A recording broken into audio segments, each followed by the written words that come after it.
Selamat sore, Pak Daru. Nama saya Sean, NIM 21G10004 dari Prodi Akuntansi 1.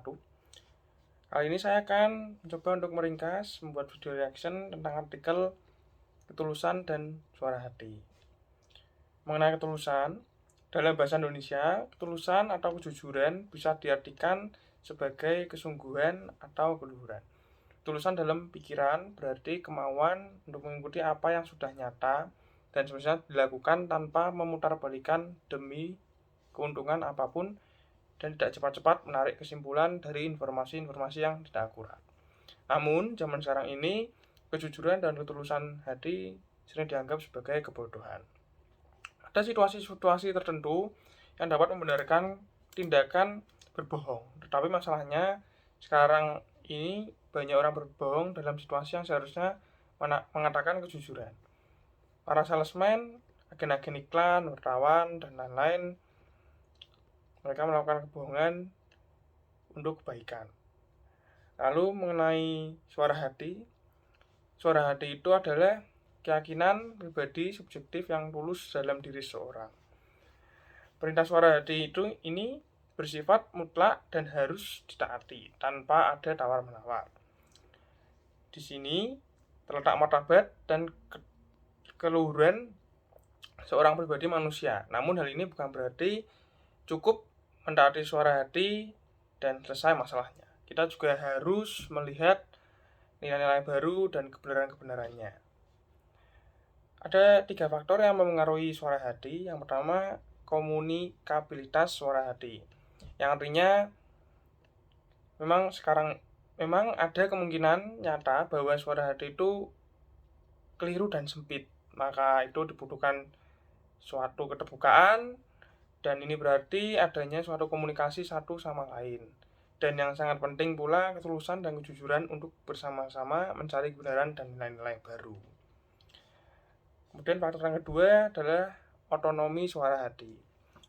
Mengikuti suara hati merupakan hak asasi bagi setiap orang. Tidak ada orang yang melarang atau ikut campur tangan dalam suara hati seseorang. Maka tidak bisa dibenarkan apabila memaksa seseorang untuk melakukan sesuatu yang bertentangan dengan suara hatinya.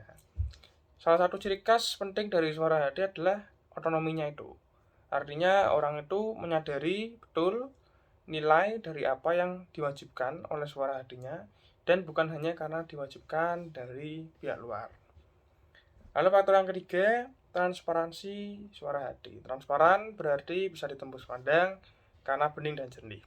Dan dalam suara hati, transparansi berarti bahwa seseorang bisa melihat dengan jernih dan bening suara hatinya tanpa dibutakan atau dipengaruhi oleh bermacam-macam kepentingan. Suara hati yang transparan berusaha melihat dengan jernih tanpa dihalangi oleh macam-macam pamrih pribadi. Jadi kesimpulannya, ketulusan bisa dipandang sebagai itikat baik.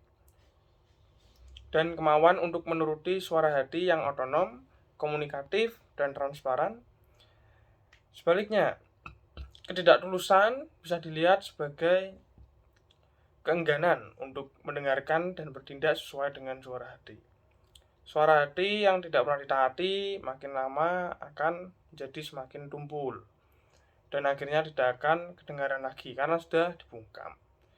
Di era saat ini yang mengglobalisasi, ketulusan, kejujuran, dan kepercayaan semakin dituntut. Mekanisme dan sistem jalinan sosial serta ekonomi global akan berfungsi dengan baik apabila kejujuran dan kepercayaan diterapkan.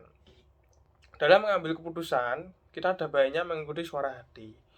Dan tapi jangan hanya mengandalkan suara hati saja, tetapi kita juga harus mencari kebenaran-kebenaran dan fakta-fakta yang ada. Sekian dari saya, terima kasih.